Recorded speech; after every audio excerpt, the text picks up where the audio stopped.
Hey, it has been just a while. It really has been. And, well, if you're listening to this on the podcast, it's been about 2 years, but I am also going to post this on YouTube. I went back, I remembered I had a YouTube channel. I just remember my YouTube channel days being just such a failure. It was frustrating. I didn't know how to edit videos. I felt like I froze in front of the camera. I was awkward. It was just not good. None of it was. So what I'm going to do with this is I am going to splice. I don't know if that's the right word. I'm going to take this video and I'm going to upload it to my computer, and I am going to remove the sound from it, my voice talking, upload that as a podcast, and then upload this as a video. And we're just going to see how it goes. I know that, yeah, I'm 10 books behind. And I was debating on even making this because I'm going to be late. Today's Sunday. I'm going to be late to Sunday dinner. And I just feel like there's just a constant stream of things that I need / should be doing. And yeah, so this might be the worst episode yet. And you know what? It's okay because nobody cares. I just am doing this. And that's the whole end of the sentence. And I read this book. So this is Irving Stone's The Agony and the Ecstasy. And I read this book. I'm trying to remember. It was May. It was mid-May. I'm 2 months behind on books. And I have 10 to do. So I'm like, there is no option. I have to record this today. I'll try to publish it maybe tomorrow or Tuesday. Yeah, because I just get behind on things, you guys. Now, let us first discuss, actually, let me think. I don't know if there's anything really to discuss. I was going to say, let us first discuss the title of this book. The Agony and the Ecstasy is perfect. That is a perfect book title. Let me say it again. The Agony and the Ecstasy. Like, incredible. Now, just based off the title, I don't think that you would know that this is about Michelangelo, but it is. I read this actually because Miss Miller, she was a teacher, my art history teacher I think it was my senior year of high school. She says that this book is her favorite book of all time, and her favorite artist was Michelangelo, and I loved that teacher so much. I think I'm gonna try to minor in art history because of the way that she loved art so much. She just kind of gifted that kind of love to me as well. I'm not a very good artist. Actually, I'm a terrible artist, but I can look and appreciate art in any form almost. Well, that might be too much of a blanket statement, but I do enjoy art and I like learning about art. And I was in Europe, as I'm sure I may have mentioned in a couple of my past episodes. And I was going to go to Rome and Florence, and I thought, what a better time to read the biographical novel of Michelangelo than before I get to his hometown of Florence and see his magical works there in Rome. So I read it. It is a bit long. It is 776 pages long. It was published, I think, in the 70s. Let me look here. Oh no, I read this in June. I don't know if I've mentioned this before, but on every one of my books, I write how long it takes me to read them and like the dates. So I read this from June 13th to June 25th. And so there's that. Oh, so this was published in March of 1987, I believe. Yes. And it took this man, Irving Stone, it took him like an incredibly long amount of time. It says, the amount of material published about Michelangelo, and I say Michelangelo, but my art history professor of last semester and Miss Miller both say Michelangelo. So the amount of material published about Michelangelo Buonarroti is probably the most extensive of any single artist. There are about 2,100 published works. and only 5 of them are written in English. There's monographs, there's articles, there's diaries, there's letters, there's,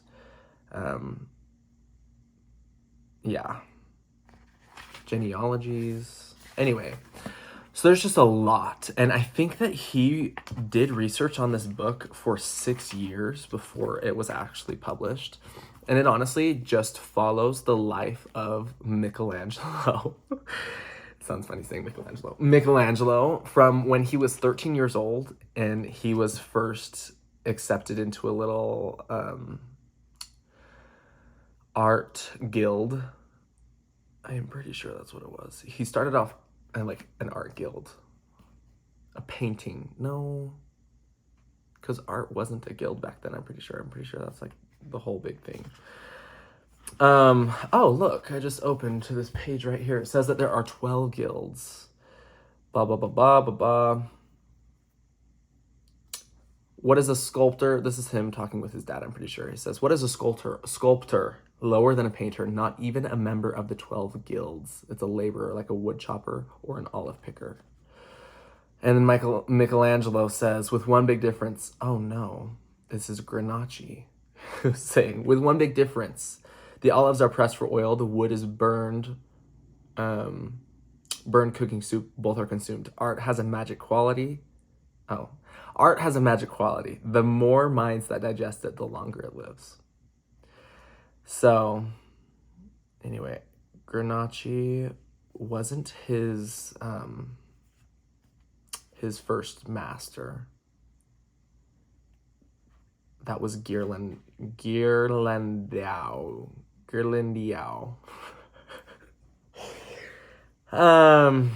And anyway, it honestly, like, this book, I fell in love with it. The first half, at least. The first half, up until he carves the David statue, incredible. It reads like a TV show.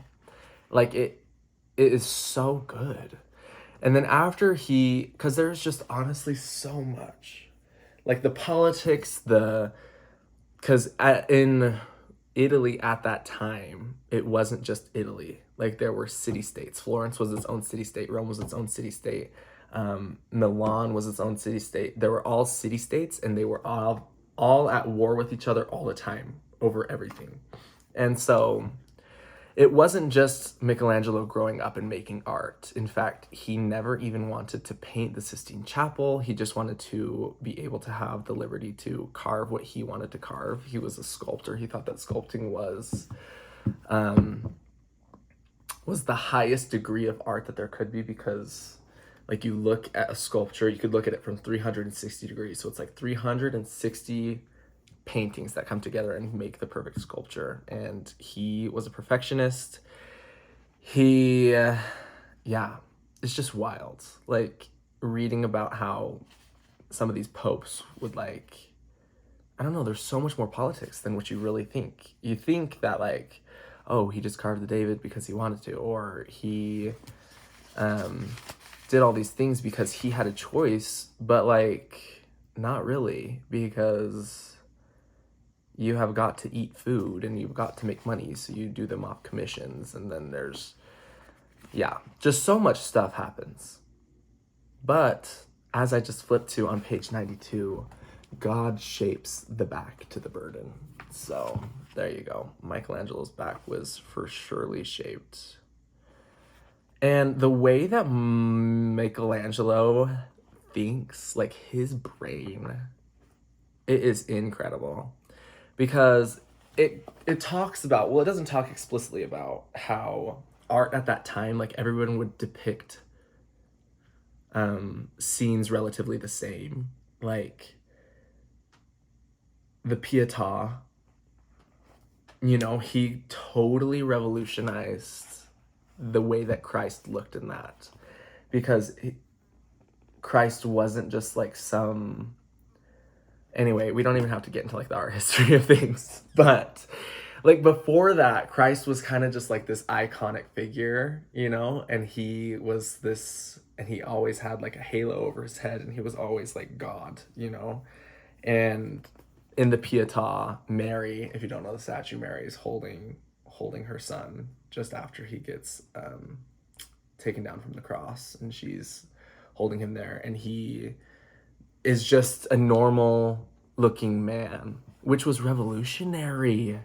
And like, you feel coming off these pages, you feel how revolutionary it was. This quote right here from somebody who sees the Pietà for the first time. Sorry, there is this fly. And I apologize also for the mess that's behind me.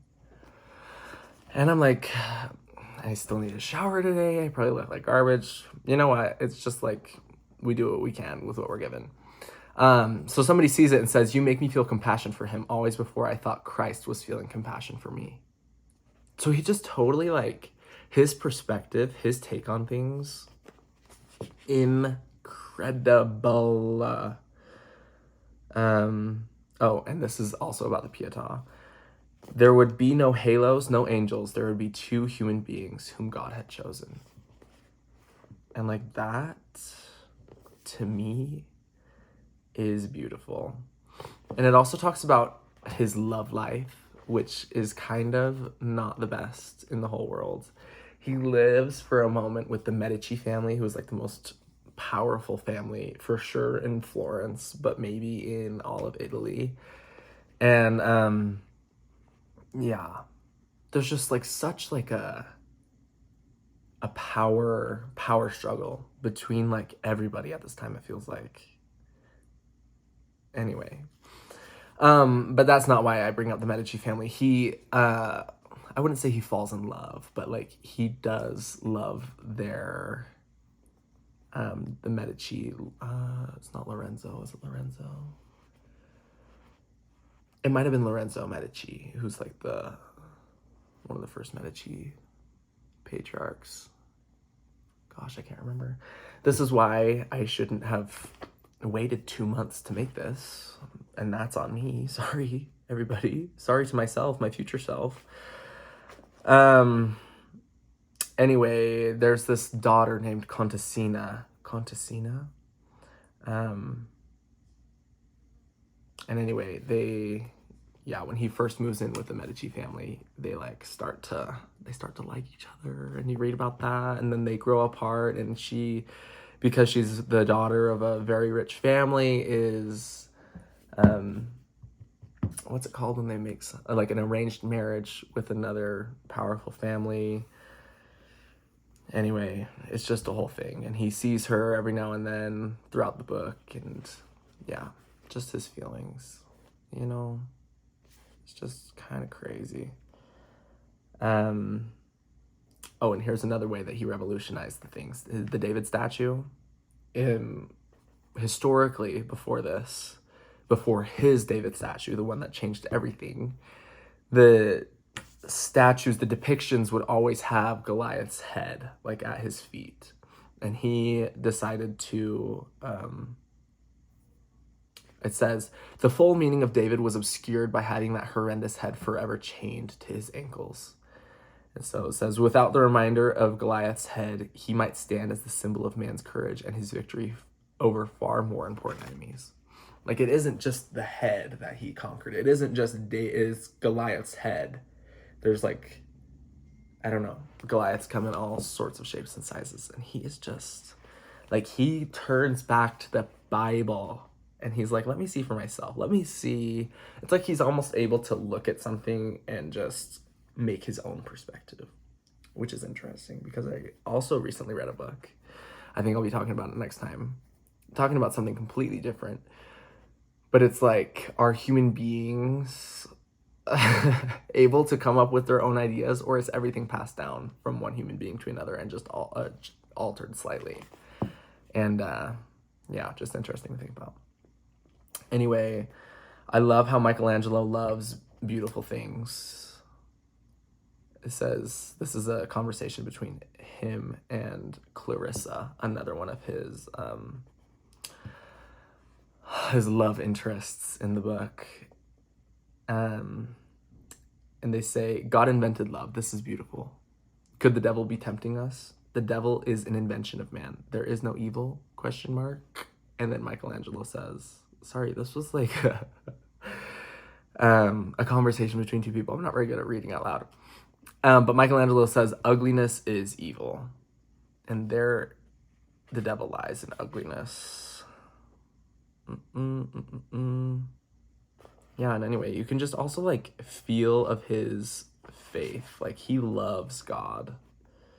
He really does. Sorry,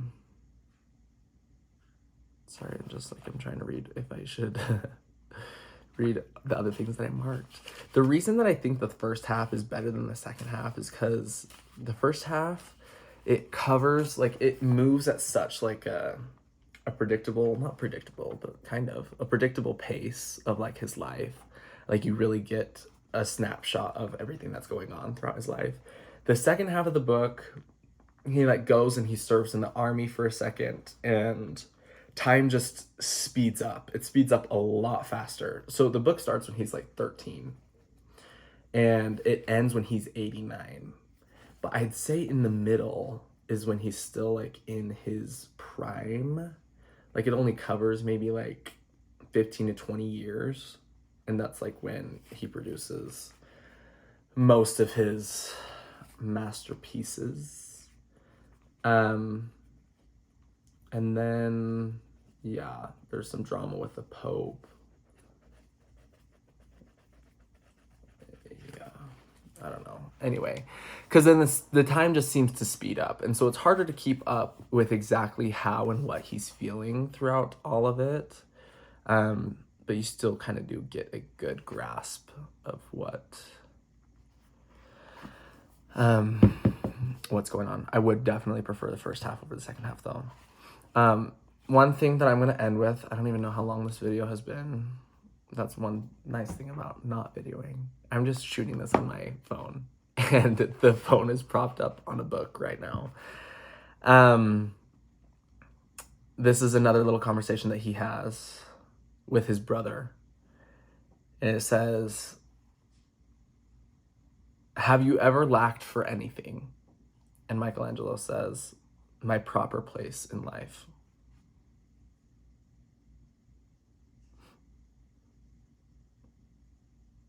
Yeah. Anyway, throughout the whole thing, he's never rich. He never makes a whole lot of money. He is just somehow always chained to the commissions that other people force him to do. He never gets, like, the freedom of an artist to express how he wants to express, which is super interesting because if you think about, like, imagine what masterpieces he would have made if he was just kind of left to his own devices. But again, he took what he was given and he did the most of it. Let me make sure this is still recording. Oh, it is. Okay. And the one person who I don't like in this book is his father. Hate the father.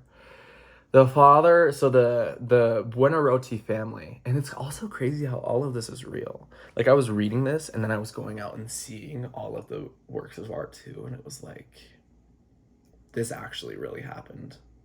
And Irving Stone really dedicated 6 years of his life on, like, collecting and sorting through all of these sources to paint a proper depiction of how it was. But it just blows my mind how it's real. Anyway, I do not like Michelangelo's father. Not at all. The Buonarroti family had been around for generations and generations and generations, and they had always been rich. And then, I don't know exactly what happened, but the funds were kind of drying out by the time it was Michelangelo's father's turn to take over as, like, the head of the Buonarroti clan. But he always is just thinking about money and how to get back to their proper place in society. And every single time Michelangelo got a commission, it was like, how much money are you being paid? Or every time he went to Rome and came back, it's like, how much money? Also, his brothers are so lame and loserly. Like, they would always ask him for money because they wanted to start a business, and Michelangelo would send him the little that he had, and then they would just, like, lose it all. So, I don't know. I can't even imagine what would have happened if he was given, like, proper funds and a proper studio and, Yeah, there's a part where he was like almost addicted to the art that he was making. He lived in like this dingy, I almost said stingy, dingy apartment basement thing with a little helper boy. And it was in the dead of winter and it was so cold, and the little boy gets sick, and he just is working like in this tiny little room. And it's just, I don't know. And he's like making something that he doesn't even want to make, but somebody's making him make it because that's the person who gave him money. So, I don't know. I'm sure Michelangelo's up in heaven with the God that he loves, carving out incredible things. Can't wait to see him, honestly. And yeah. Yeah, the other thing that I did like about this book too is that at the end, there's a list of all of Michelangelo's known works. And the lost ones as well. Ones that we know for sure are lost. Just crazy. Crazy, crazy.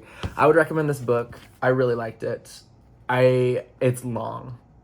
And it is about Michelangelo and art. So if you have like a basic grasp of who he is and who his works are, I'd read it. Honestly, like, you will not be disappointed. Miss Miller was correct in saying that this is a fantastic book. So shout out her, Miss Miller, if you ever somehow stumble across this video. Just know that you've changed my life. And anyway, I think that's all that I have to say. So, ciao for now. And I think the next book, I can't remember for sure. I'm gonna have to go and look. But yeah, come back to this YouTube channel if you wanna. You don't gotta. I'm not gonna edit it. That's the other thing that I decided to, is like, if you look back at my past 2 videos, oh, they're just horrible. And I would like try to insert like clips and pictures and make jokes and edit it. I used DaVinci Resolve. I don't know how to use DaVinci Resolve. So, anyway, that is all. I will be talking to you hopefully pretty soon. I need to start, because once school starts, it might be game over for me, and it starts in about 2.5 weeks. So, anyway, ciao for now. Talk to you soon.